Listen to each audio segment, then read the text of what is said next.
নমস্কার, সবাইকে স্বাগত। নমস্কার। আমি সুব্রত বসু। আপনারা জানেন যে আরজি করে সেই তরুণী চিকিৎসকের নৃশংস মৃত্যুর পরে সারা দেশ, শুধু সারা দেশ নয় সারা বিশ্ব যেভাবে প্রতিবাদের রাস্তায় নেমে আসে, তার প্রভাব কিন্তু সমাজের সর্বস্তরে পড়েছিল। এবং সুপ্রিম কোর্ট এর জেরে স্বতঃপ্রণোদিত হয়ে এই মামলাটি গ্রহণ করে। এবং আজকে প্রধান বিচারপতি ডিওয়াই চন্দ্রচূড়ের 3 সদস্যের ডিভিশন বেঞ্চে তার প্রথম শুনানি হয়। এবং সেই প্রথম শুনানিতেই এমন কতগুলো নির্দেশ এসেছে যা সত্যি প্রায়, যাকে আমরা বলি ল্যান্ডমার্ক ডিসিশন। তো এই বিষয়টি নিয়ে আমরা পুরো ব্যাপারটা বোঝার জন্যে আমাদের সঙ্গে আজকে অতিথি হিসেবে পেয়েছি আইনজীবী এবং সমাজকর্মী বিশ্বজিৎ মুখোপাধ্যায়কে। বিশ্বজিৎ দা, প্রথমেই আমাদের দর্শকের পক্ষ থেকে আপনাকে স্বাগত। আহ, আমরা ধন্যবাদ। প্রথমে একটুখানি, এটার তো অনেকগুলো ধাপ আছে, যে সর্বভারতীয় ক্ষেত্রে, চিকিৎসার ক্ষেত্রে এবং আরজি করের এই ঘটনাটার যে তদন্ত যেভাবে চলছে, সে সমস্ত বিষয়গুলো অনেকগুলো ধাপ রয়েছে। আমি প্রথমে আপনার কাছে যেটা আসবো সেটা হচ্ছে আরজি করের যে তদন্ত প্রক্রিয়া চলছে, সেই বিষয়টা আজকের এই সুপ্রিম কোর্টে কতটা আলোচিত হলো এবং সেই বিষয়টা কি কিভাবে আপনি দেখছেন? দেখুন, আজকে সুপ্রিম কোর্টে যদি যে অর্ডারটা দিয়েছেন ওরা, আমি বারবারই কয়েক দফায় পড়েছি। পড়ে আমার যেটা মনে হয়েছে, সুপ্রিম কোর্ট খবরের কাগজ থেকে এবং তাদের নিজস্ব যে নেটওয়ার্ক থেকে তার আর্জি করে পুরো ঘটনাটাই তারা জেনেছেন, বুঝেছে এবং জেনে বুঝে তার সঙ্গে সর্বভারতীয় স্তরে যে ঘটনাগুলো ঘটে যাচ্ছে প্রতিনিয়ত, সেটাকে ওনারা সামনে রেখে ওরা একটা ভাবনা চিন্তা করে আজকে অর্ডারটা দিয়েছে। এটা যে একেবারে হিয়ারিং এ বসেই আমার মনে হয়েছে যে ওরা একটা অর্ডার দিলেন, তা নয়।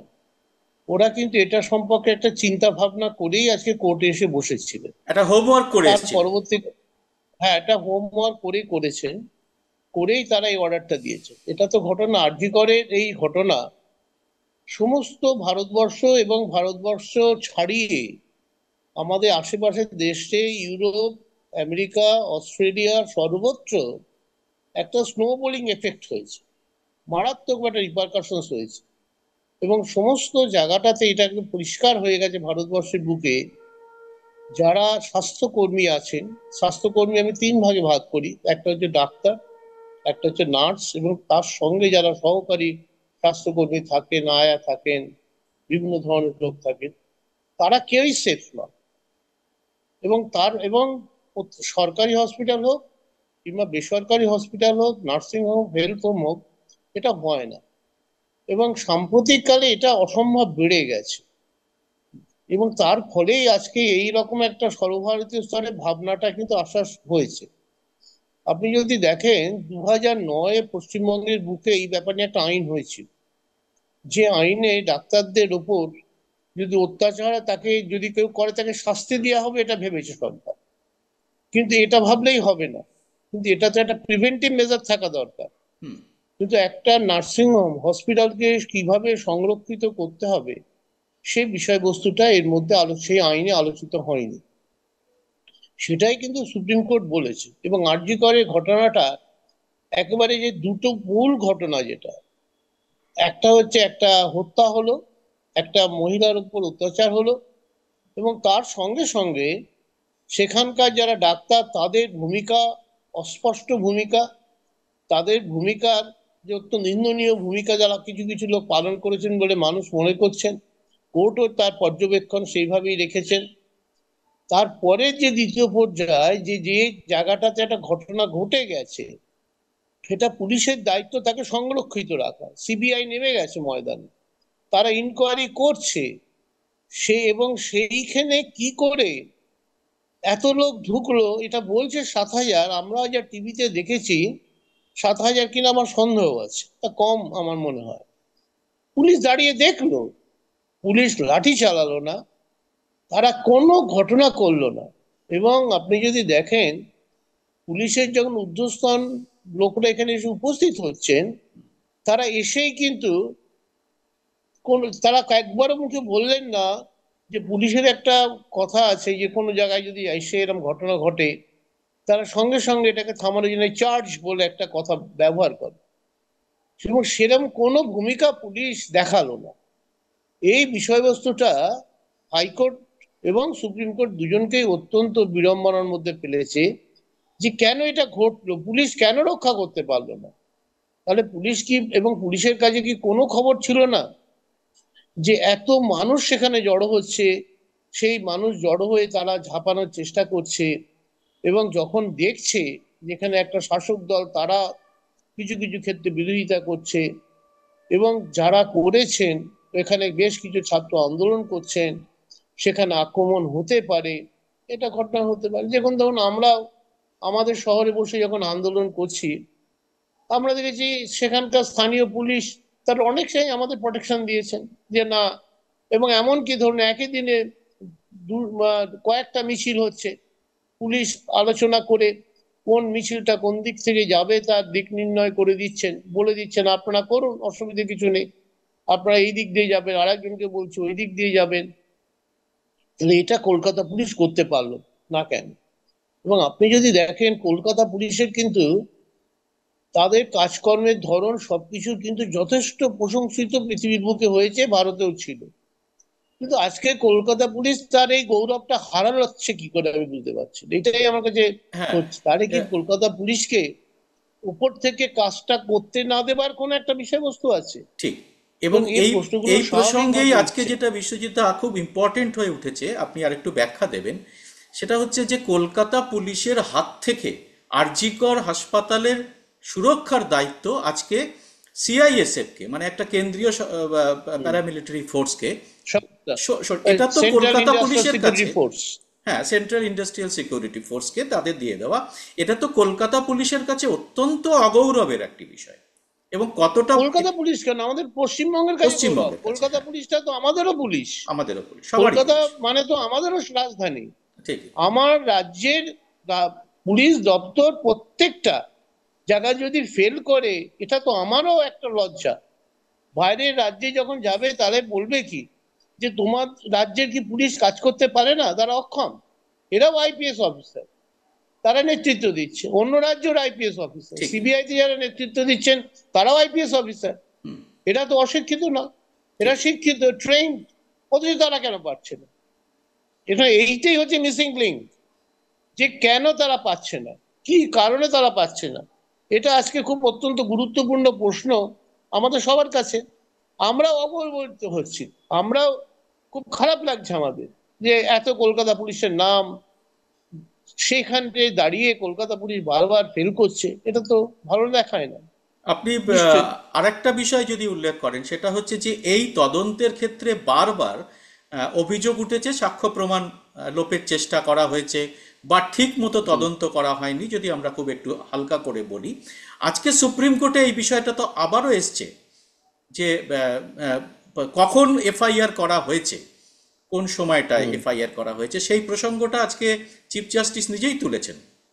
প্রথমে যে আনন্যাচারাল ডেথ ইউডি কেস করা হলো। আপনি আপনি ঠিকই, এটাতে মতো লেখাই হয়েছে। আপনাকে তো বললাম যে একটা হত্যা হলো, একটা সেখানে একটা মেয়ে নির্যাতিতা হলেন, তারপরে স্বাভাবিকভাবে প্রশাসনের যেটা করা দরকার সেটা তো করেনি, সেটা হাইকোর্ট বলছে, সাধারণ মানুষ বলছে, সবাই বলছে। এটা খুব স্বাভাবিক নিয়ম, যে কোনো আমাদের অফিসে কিংবা জায়গায় কোনো যদি ঘটনা ঘটে, আমাদের প্রথম কাজ থাকে এটা থানাতে একটা রিপোর্ট করা। এবং যেখানে মার্ডারের মতন ঘটনা ঘটে যাচ্ছে, এবং সেই মার্ডারটা দেখে সে পুলিশ আধিকারিকই হোক কিংবা হসপিটালের লোকই হোক, তারা হঠাৎ করে এইটা কি করে থ্রো করলেন যে এটা সুইসাইড। তাহলে কি এরা প্রথমেই বুঝেছিলেন এটা হত্যা, এটাকে সুইসাইড বলে চালাতে হবে? এটা প্রশ্ন থেকে যায়, যে প্রশ্নটা হাইকোর্টে উঠেছে, সুপ্রিম কোর্টে উঠেছে। দ্বিতীয়, যে ওইখানে এত দেরিতে এফআইআরটা করলো কেন? তারা কি তাহলে সমস্ত বিষয়বস্তুটাকে তারা গুছিয়ে নিচ্ছিলেন, কি করছিলেন? এটা একটা প্রশ্ন এসছেন। এবং এটা এফআইআর করতে হবে এত তাড়াতাড়ি, এটা না বোঝার মতন কম বুদ্ধি আছে বলে তো মনে হয় না।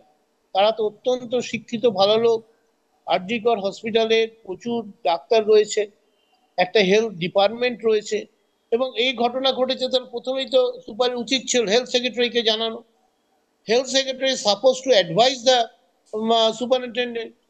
ডাইরেক্টর অফ হেলথ সার্ভিসের কাছে খবর যাওয়া উচিত ছিল যে এরকম একটা ঘটনা ঘটেছে, তাহলে আমরা কি করব। আমরাও যখন অফিসে কাজ করেছি, কোনো যে রিজিওনাল অফিসে যখন কোনো ঘটনা ঘটে, তখন সঙ্গে সঙ্গে তারা জানায় যে এরকম একটা ঘটনা ঘটে গেছে, আমরা কি করব। আমরা সঙ্গে সঙ্গে হেডকোয়ার্টার থেকে সেইভাবে আমরা অ্যাডভাইস করি।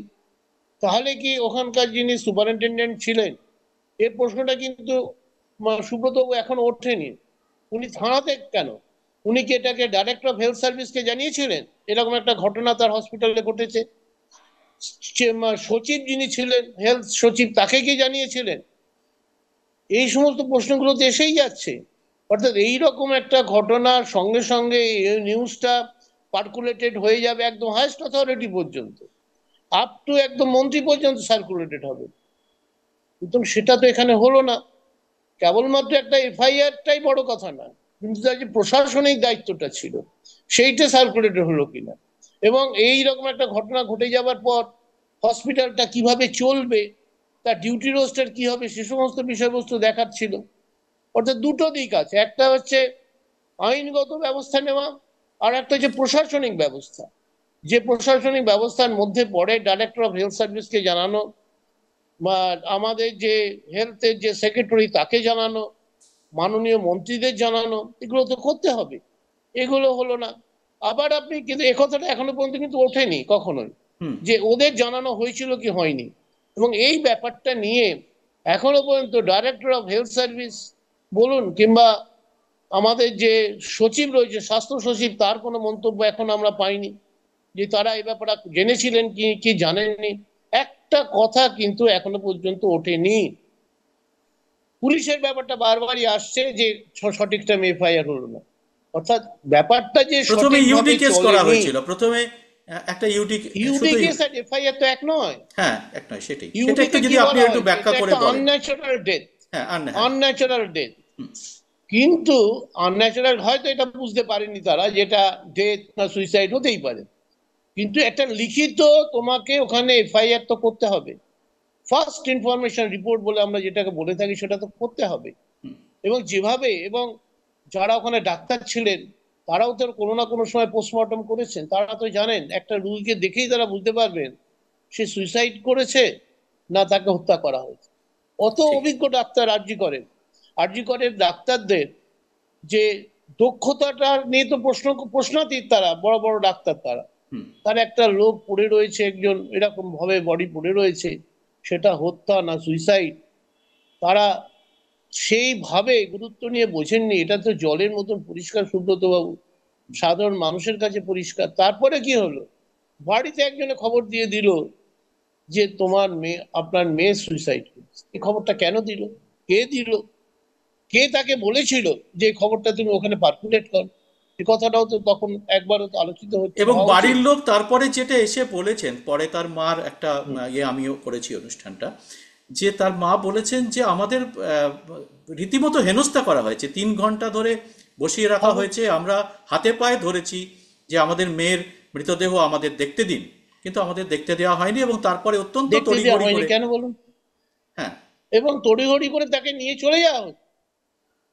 এবং এবং যখন এবং মৃতদেহ তারপরে সৎকার করা হয়েছে তখন তার বাবা মা ছিলেন না, একজন হয়নি, অনাত্মীয় এটা কেন মানুষ হবে না বার্নিং কেন? ঘাটে সই করেছেন। হ্যাঁ। সুতরাং ওখানকার এই যে বিধায়ক ঘটনাগুলো সেখানে ছিলেন, পরম্পরায় ঘটে বিধায়কের গেছে, নেতৃত্বে পানিহাটিতে। এবং এবং সে বিধায়কের নেতৃত্বেই ঘটুক, যার নেতৃত্বে ঘটুক, বিধায়কের এখানে ল অ্যান্ড, কিন্তু সই করার এখতিয়ার কি বিধায়কের আছে? এই বিধায়ক প্রশ্নটা তো সই থেকেই করেননি, যায়। একজন একজন প্রতিবেশী, একজন স্থানীয় মানুষ সই করেছেন, যেখানে বার্নিং ঘাটে স্থানীয় নিয়ম হচ্ছে মানুষ তার নিকটাত্মীয়রা করবেন। করবেন, উনি তো আত্মীয়, কি আত্মীয় কিনা সেটা তো দেখতে হবে। অর্থাৎ ইনভেস্টিগেশনটা সিবিআই নিশ্চয়ই, তারা বুদ্ধিমান, তারা এই সমস্ত ইনভেস্টিগেশন করতে অভ্যস্ত। সিবিআই কেন, আমাদের পুলিশও অভ্যস্ত। আমাদের পুলিশ যদি সততার সঙ্গে করতো, তাহলে তো আজকে বেঙ্গলের ক্ষেত্রে এত হিউমিলেশন আসতো না, যে বেঙ্গলের পুলিশ অফিসাররা কিছু জানে না। এটা তো শুনতে খুব খারাপ লাগছে। আমার আমার ভাবতে অবাক লাগছে, এতগুলো কলকাতা পুলিশের এতগুলো আইপিএস অফিসার, তারা এটাকে ডিটেক্ট করতে পারছেন না। এটা ভাববোটা কি করে হবে? কিন্তু ঘটনা ঘটছে, দুর্ভাগ্যজনক আমাদের পশ্চিমবঙ্গের ক্ষেত্রে এইখানে। এই একটা বিষয়বস্তু। এবং এই যে সমস্ত অ্যাম্বিয়েন্সটা তৈরি হলো আরজি করে ঘটনা নিয়ে, সমস্ত ভারতবর্ষে যেন একটা হঠাৎ করে একটা ভূমিকম্পের মতন বিষয়বস্তুটা কেঁপে উঠলো, সর্বত্র মিটিং মিছিল। তারপরে একটা আমরা এই আন্দোলনে একটা নতুন চেহারা দেখলাম, রাস্তা দখল করে রাত্রিবেলায় শয়ে শয়ে হাজারে হাজারে মেয়েরা হাঁটছেন। তো এই যে একটা একটা জনপ্লাবন একটা ছড়িয়ে বিশ্বজিৎ, পড়লো, একটা জিনিস আমি এবং এদের যেটা সঙ্গে অনেকের সমস্ত সঙ্গে কথা বলেছি, তাতে একটা পাবলিকের একটা পারসেপশন তৈরি হয়েছে যে পুলিশ এবং হাসপাতাল কর্তৃপক্ষ প্রথম থেকেই এমন একটা আচরণ করছে যা থেকে তারা জাস্টিস পাবে না, এই মেয়েটির পরিবার বা আমরা সবাই, আমাদের সমাজ বোধহয় জাস্টিস পাবে না, এবং সেই জন্যই কি এই ক্ষোভটা তৈরি হলো মানুষের? হ্যাঁ, সেটা তো বটে। এবং আপনি যদি দেখেন এই ক্ষোভটা তৈরি হওয়ার পেছনে পেছনে আরো কতগুলো কারণ আছে। আমাদের এই সাম্প্রতিক কালে বড় বড় যে ঘটনা ঘটেছে, এই ধরো সে কামধুনি বলুন, পার্ক স্ট্রিটের ঘটনা বলুন, এবং দেখুন 14ই আগস্ট এখানে যেমন এত তোলপাড়, তার মধ্যে দুটি সাঁওতাল মেয়েকে ঠিক। তাদের উপর অত্যাচার করে হত্যা করে দেওয়া হয়। অর্থাৎ আমাদের এখানে জাস্টিস পেয়েছে এরকম কোনো উদাহরণ তো এই সরকার কিংবা এই প্রশাসন তো মানুষের সামনে রাখতে পারছে না। এবং এই ব্যাপার বলে না, কোনো ব্যাপারেই পারছে না। আপনি যদি শিক্ষাক্ষেত্রে দুর্নীতি ধরেন, অন্যান্য সমস্ত জায়গায় যে ঘটনা ঘটছে সেখানে কোথাও একটা দৃষ্টান্তমূলক শাস্তি হচ্ছে, কিছু হচ্ছে, এবং প্রশাসন অত্যন্ত সাকসেসফুলি সেটাকে অ্যাড্রেস করছেন, সেই সিস্টেমটা সেটা হচ্ছে না। শিক্ষা এবং তার রেশন ফলে মানুষ দুর্নীতির ক্ষেত্রেও যে সমস্ত অত্যন্ত ক্ষিপ্ত ধরপাকড় হয়ে হয়েছে, গেছে। শিক্ষা এবং হুম, রেশন দুর্নীতির ক্ষেত্রেও যে সমস্ত ধরপাকড় হয়েছে, মন্ত্রী, দুজন মন্ত্রী জেলে আছেন এবং অনেক হুম, হুম। শিক্ষাক্ষেত্রের পুরো আধিকারিকরাই জেলে আছেন, সেটাও তো রাজ্য সরকারের পুলিশ কিছু করেনি, সমস্তটাই। হ্যাঁ, সেটাই তো বলছি। এই যে যত রকম আপনার যদি কয়েক বছর ধরে যত রকম স্ক্যাম ঘটছে, সে খালি মহিলাদের উপর অত্যাচার বলে না, বহু ধরনের স্ক্যাম হচ্ছে। কোনো জায়গায় তো মানুষ দেখছে তো যে আমরা এটাকে কোনোভাবেই আমরা জাস্টিস পাচ্ছি না। অর্থাৎ এই জাস্টিস চাওয়া নিয়ে যে আজকে এত হইচই তো একটি কারণে, যে তারা জাস্টিসটা সঠিকভাবে পাচ্ছেন না। সেই জন্যই তো আজকে মানুষ এত অসহিষ্ণু হয়ে গেছে।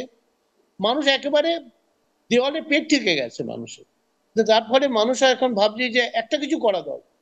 এটা ঘুরেই এটা মানুষের একটা ভয়ঙ্কর বিতৃষ্ণা, হতাশা, তার রাগ অভিমান থেকে এই পুঞ্জীভূত বিষয়বস্তুটি রাস্তায় কিন্তু ফেটে পড়ছে। এবং এবং সেই এই এখানে ঘটনাই আরো দুটো, ঘটেছে। আরো দু তিনটে ঘটনা আমাদের সামনে আমরা এসছে বিশ্বজিৎদা, তার মধ্যে একটা 1 বছর আগে যাদবপুরের সেই যে পড়ুয়া স্বপ্নদীপ বলে যে ছেলেটি পড়তে হুম, আসে যাদবপুরে, র্যাগিং এর নিশ্চয়ই। জেরে তার মৃত্যু। তারপরে আনিস খানের মৃত্যু। হ্যাঁ, আনিস খানের আনিস মৃত্যু। খানের মৃত্যু। তার তার বাবা এখনো ন্যায় বিচারের জন্য দৌড়ে দৌড়ে ঘুরছে। হ্যাঁ। অপেক্ষা করছে সবাই না। আপনি বলুন না, আপনি আমি তো অন্য এই ব্যাপার ছাড়াও অনেক সময় তো আলোচনা করেছি। এই যে বাজিতে একটার পর একটা বিস্ফোরণ হয়েছে, বলুন তো একটারও কোনো জায়গায় শাস্তি হয়েছে? কোনোদিন কোনো খবরের কাগজ লিখতে পেরেছে ঠিকই।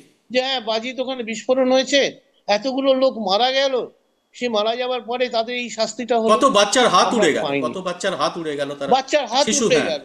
এক একটা জায়গাতে ইনসিডেন্টে 11 জন 12 জন করে মারা গেল, তাদের পরিবারের কি হলো? তারা কি হলো তার কোনো খবর নেই, কোনো কাগজে কিচ্ছু নেই। সদ্য শহীদের যারা হয়েছেন তারা মারা গেলেন, তারা ব্রুটালি মার্ডার হলেন, তারা তাদেরও কোনো, অর্থাৎ এই যে বিচার থেকে ন্যায় পাওয়ার যে একটা দাবি, মানুষের চিরন্তন দাবি, সেই চিরন্তন দাবিটা ক্রমাগত উপেক্ষিত হচ্ছে।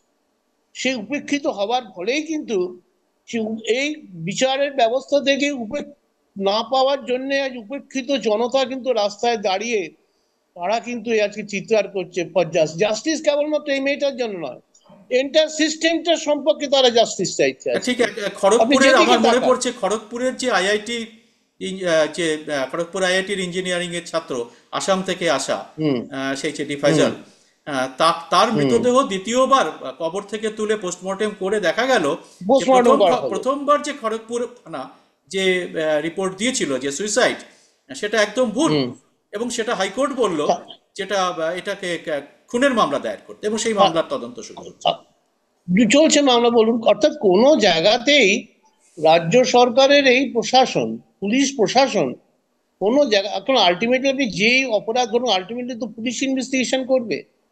সে বাজির ক্ষেত্রেই হোক, আপনার এই ধরনের কোনো হত্যা হোক, কিংবা মহিলাদের উপর অত্যাচার করা হোক, কিংবা এই ধরনের হোস্টেলের মধ্যে এই ঘটনা ঘটলো, তার কোনো জায়গাতে কোনো কোনো উত্তর নেই প্রশাসনের কাছে, পুলিশের কাছে কোনো উত্তর নেই। আজকে একটা খুব বিশ্বজিৎ দা, সুনির্দিষ্ট আপনি যে রায়টা দেখলেন, আজকে যে নির্দেশগুলো হুম দেখলেন সুপ্রিম কোর্টের হুম প্রথম দিনের শুনানিতেই, আগে আবার দুদিন পরে বৃহস্পতিবারে তারা ইয়ে করতে বলেছে, হ্যাঁ, তাতে কি এই ক্ষোভের একটা বহিঃপ্রকাশ সুপ্রিম কোর্টের নির্দেশের মধ্যেও আপনি দেখলেন? নিশ্চয়ই প্রথম যদি এই সুপ্রিম কোর্টের যে অর্ডারের প্রথম 3টে থেকে 4টে প্যারা যদি পড়েন, সুপ্রিম কোর্ট একেবারে সমস্ত পশ্চিমবঙ্গে কি হচ্ছে আরজি করকে ঘিরে সেটা একদম ছবির মতন টেনেছেন, একদম ছবির মতন তারা লিখে গেছেন। তার ইনসিডেন্ট দিয়েছেন, বিহারে কিভাবে একটা ঘটনা ঘটেছিল, ওয়েস্ট বেঙ্গলে কি ঘটেছিল, সমস্ত বিবরণ দিয়ে তারা এই জায়গাটাতে এই সিদ্ধান্ত উপনীত হয়েছেন আজকে, যে অর্ডারের যে দ্বিতীয় পর্ব, হুম। দ্বিতীয় পর্বে তারা বলছেন যে একটা ন্যাশনাল টাস্ক ফোর্স আইন হয়েছে। আমাদের এখানে তামিলনাড়ুতে আইন হয়েছে, পশ্চিমবঙ্গে আইন হয়েছে, অন্যান্য কয়েকটা রাজ্যেও এই ডাক্তারদের যদি নাম রক্ষা করার জন্য আইন টাইন হয়েছে। কিন্তু বলছে এই কার্যকারিতা এবং ওই আইনগুলো যে ফাঁকটা, সেখানে কিভাবে ওয়ার্কিং প্লেসের সেফটিটা হবে, সেই সেফটি বিষয়বস্তু কিছু করা হয়নি। এইবার ওরা ওই প্রসঙ্গটা দ্বিতীয় পর্বতে যে ওরা একটা বড় কমিটি করেছে, তাতে সমস্ত ডাক্তারবাবুরা আছেন, বিভিন্ন ইনস্টিটিউশনের অত্যন্ত অত্যন্ত প্রাজ্ঞ ব্যক্তিত্বদের নিয়েই করেছেন, করে তারা এই দেশের একটা সেরা কমিটি শিক্ষা করেছেন, মানে স্বাস্থ্য শিক্ষা শিক্ষা প্রতিষ্ঠানগুলোতে। থেকে করেছেন। এবং তার সঙ্গে আমাদের যারা গভর্নমেন্ট অফিসিয়ালস আছেন যারা এর সঙ্গে যুক্ত, তাদের ওরা যুক্ত করেছে। যে এই কমিটির ব্যাপারে আমার একটা কিছু বলার আছে। বলুন। প্রথমত হচ্ছে হসপিটাল কেবলমাত্র ডাক্তারদের নয়, নার্স, এই কিন্তু নার্সদের একজন প্রতিনিধি, যেমন অল ইন্ডিয়া যেটা আছে ওদের নার্সিং ইনস্টিটিউট আছেন, সেই অল ইন্ডিয়া যে ওদের ইনস্টিটিউট রয়েছে নার্সদের যে বিরাট অ্যাসোসিয়েশন, নার্সদের পক্ষ থেকে একজন কাউকে রাখা উচিত ছিল। আপনি যদি দেখেন হসপিটালগুলো ডাক্তারবাবুরা ঘুরে চলে যান, রুগীকে ওষুধ দিয়ে কার কি ওষুধ লাগবে, ইঞ্জেকশন লাগবে, স্যালাইন লাগবে, এটা বলে চলে যান। সমস্ত দিন এই ওয়ার্ডটা কার কেয়ারে থাকে? নার্সদের কেয়ারে থাকে। সুতরাং নার্সরা ওখানে কিভাবে করছেন, তাদের সুবিধা অসুবিধা যদি জানতে হয় রুগীদের ক্ষেত্রে এবং ওই ওয়ার্ডের ক্ষেত্রে, নার্সদের প্রতিনিধি থাকাটা অত্যন্ত জরুরি খুবই আমার মনে গুরুত্বপূর্ণ হয়। কথা, হ্যাঁ, খুবই গুরুত্বপূর্ণ এবং কথা বলেছেন। আজকে যারা ওখানে অ্যাডভোকেট ছিলেন, বিভিন্ন লার্নেড অ্যাডভোকেটরা ছিলেন, সলিসিটর জেনারেল ছিলেন, আমাদের বিশিষ্ট আইনজীবী কপিল সিব্বাল ছিলেন রাজ্যের হয়ে, শ্রী বিকাশ রঞ্জন ভট্টাচার্য ছিলেন, আরো বিভিন্ন অ্যাডভোকেট আমি যাদের একটু চিনি, দেখলাম আমি তারা রয়েছেন। কিন্তু তাদেরও আমার মনে হয় এটা বলা উচিত ছিল এই কমিটির মধ্যে, মানে যে নার্সদের যে আমাদের যে ইয়েটা রয়েছে, অর্গানাইজেশন রয়েছে সমস্ত ভারতবর্ষব্যাপী, তার একটা প্রতিনিধি ওখানে থাকাটা খুব জরুরি ছিল। তারা কিন্তু এই কমিটিকে সাহায্য করতে পারত, যে কিভাবে কি করা উচিত, যে সাহায্যটা করতে ঠিক। পারত। আমার মনে হয় পরবর্তীকালে যারা নার্সিং এর সঙ্গে যুক্ত আছেন তাদেরও আমি অনুরোধ করব, তারাও সুপ্রিম কোর্টে একটা পিটিশন করে তাদের প্রতিনিধিকে যেন নেওয়া হয়, তারা বলেন। এবং তাদের কোনো যদি নার্স অ্যাসোসিয়েশন যদি তারা মনে করে আমাদের আইন সহায়তা কেন্দ্রের কাছে যদি সাহায্য চায়, we can also mention the matter before the supreme court, আমরা বলতে পারি এই বিষয়বস্তুটা। বিষয়টা সুতরাং আরেকটা এই খুব যে এবং আরেকটা খুব এবং এটার মধ্যে কি কি কি দেখবে ওরা, হ্যাঁ, সেটাও কিন্তু হ্যাঁ, মোটামুটি সুপ্রিম কোর্ট একটা রূপরেখা করে দিয়েছে। হ্যাঁ। হ্যাঁ বলুন। না, না, আপনি আপনি এটাই বলুন, এটা একটুখানি সংক্ষেপে বলে আমরা। এখন এই এর মধ্যে কিন্তু একটা রূপরেখা করে দিয়েছে। সেই রূপরেখাটা কি? আর হসপিটাল নার্সিংহোমের ভেতরে যে ওয়ার্কিং প্লেস, সে ওয়ার্কিং প্লেসে কি কি থাকা উচিত, আপনি যদি দেখেন আজও সুপ্রিম কোর্টকে আমার খুব অবাক লাগছে, খুব লজ্জাও লাগছে বলতে হচ্ছে আজকে, যে একটা হসপিটালের মধ্যে কমন টয়লেট থাকবে না, ছেলে মেয়েদের জন্য আলাদা টয়লেট রাখতে হবে, নেই আজকে, এটা সুপ্রিম কোর্টকে বলতে হচ্ছে। তার রাজ্য প্রশাসন তারা কি করে? তারাও তো কতগুলো শিক্ষিত লোক, এই রকম সামান্যতম বিষয়বস্তুটা তারা নজর দিতে পারেনি। আর একটা শুধু এই কথা, যখন আমি ওয়ার্কিং প্লেসের ব্যাপারটা যখন পড়ছিলাম, হুম। এই সুপ্রিম কোর্টের অর্ডারের মধ্যে কিভাবে ওয়ার্কিং প্লেসে কি কি থাকা উচিত উচিত নয়, কিভাবে করতে হবে, সিকিউরিটি এনশিওর করতে হবে, এগুলো যখন বলছিলাম, তখন আমি ভাবছিলাম আর একটা আইনের কথা। সেটা হচ্ছে কারখানার অভ্যন্তরে কারখানা শ্রমিকদের স্বাস্থ্য সংক্রান্ত তাদের নিরাপত্তা সবকিছুর জন্য 1948 সালের একটা ফ্যাক্টরি অ্যাক্ট আছে, কিন্তু সেই ফ্যাক্টরি অ্যাক্টের কার্যকারিতা বলে কিচ্ছু নেই। এবং এই যে কারখানার ভেতরে যে শ্রমিকরা কাজ করছে, তাদের সেফটি নেই, তাদের সিকিউরিটি নেই, তাদের হাইজিন ব্যাপারটা নেই। এবং সেখানেও মেয়েদের জন্য আলাদা করে কারখানার ভেতরে ল্যাট্রিন রাখা, জলের বন্দোবস্ত রাখা, তাদের জন্য আলাদা ক্যাটারিং রাখা, বাচ্চাদের যদি কোনো মহিলা যদি বাচ্চা থাকে তাদের ক্রেশ রাখা, কোনোটাই কোনো কারখানায়। আপনি আমাকে, আমি দায়িত্ব নিয়ে বলছি, পশ্চিমবঙ্গের একটি কারখানাতে আপনি পাবেন। আমার ভয় হচ্ছে, আইন তো হবে, আইন হবে, একটা প্রোটোকল তৈরি করেছেন, পরবর্তীকালে হয়তো এটা আইনে পরিণত হবে, কিন্তু কার্যকারিতাটা হবে কি? আপনাকে আমি বারবার সুব্রতবাবু বলেছি বিভিন্ন আইনে আলোচনা করতে, যে আমাদের দেশের সব থেকে দুর্বলতা হচ্ছে আইনের অকার্যকারী। আইন যতই থাকুক তার কার্যকারিতাই নেই। সে যে কার্যকারিতাই যদি না থাকে, এই সুপ্রিম কোর্টের আইন যদি কার্যকারী করতে হয়, সুপ্রিম কোর্ট তো অনেক সময় ধরুন সিলোকোসিস নিয়ে ওই কার্যক্ষেত্রে যে অত্যন্ত তীব্র আক্রমণ, সিলোকোসিসের আক্রমণ, এটা নিয়ে অনেক কথা বলেছে, বারবার ন্যাশনাল হিউম্যান রাইটস কমিশন বলেছে, অনেকে বলেছে, কিন্তু তার পরিবর্তনটা ঘটেনি। এখন হয়তো এই সমস্ত ভারতবর্ষ উথাল পাতাল হচ্ছে, তার জন্যে ডাক্তারদের ওয়ার্কিং প্লেসটা নিয়ে একটা ভাবনা চিন্তা করে একটা আইন বিষয়টা আমি এটাকে আমাদের কার্যকারী করার জন্য। আমাদের সময় প্রায় শেষ হয়ে এসেছে। আমি আপনার কাছে একটা শেষ প্রশ্ন রাখবো, বলুন। যেটা একটু একটু হাইপোথেটিক্যাল, যে সাধারণ মানুষের এই আপনি কথাটা বললেন আইনের গুলো কার্যকারিতা হারাচ্ছে, যাদের উপরে আইনগুলোকে প্রয়োগ করার যে ভার তারা সেটা করতে পারছেন না। আমরা এই জন্য সাধারণ মানুষের ক্ষেত্রে আমরা সবসময় দেখছি যে অনেক মানুষের ক্ষেত্রে হতাশা তৈরি হচ্ছে, যে যে এই এই মামলাটা এত বড় একটা মামলা, যে মামলাটাতে সমস্ত দেশ রাস্তায় নেমে পড়েছে, শুধু রাজ্য নয়, সেই মামলাটার এখনো পর্যন্ত যে গতি প্রকৃতি, তাতে অনেকেই হতাশ যে পারবে কি সুপ্রিম কোর্ট, বা আগে হাইকোর্টের উপর কথা হচ্ছিল, যে পারবে কি সুপ্রিম কোর্ট এই মামলাটাকে নিষ্পত্তি করে দেখুন, খুব তাড়াতাড়ি দ্রুত সাধারণ মানুষের কাছে জাস্টিস হয়েছে বলে আনতে। এটা আপনি একজন আইনজ্ঞ দেখুন হিসেবে শুভ, মামলাটা কি ঠিক পথে চলেছে এখনো পর্যন্ত? আমি আইনজ্ঞ বটে এবং একজন সাধারণ লোক হয়ে এই যে আপনি প্রশ্নটা করলেন, যে মানুষের এই যে এখন এই ব্যাপারেও সেই রবীন্দ্রনাথকে স্মরণ করতে হয়, মানুষের ওপর বিশ্বাস হারানো পাপ। আমাকে তো মানুষকে বিশ্বাস করা ছাড়া শুরু তো কিছু করার নেই। আমি তো সোসাইটিতে অ্যানার্কি তো ইনভাইট করতে পারি না।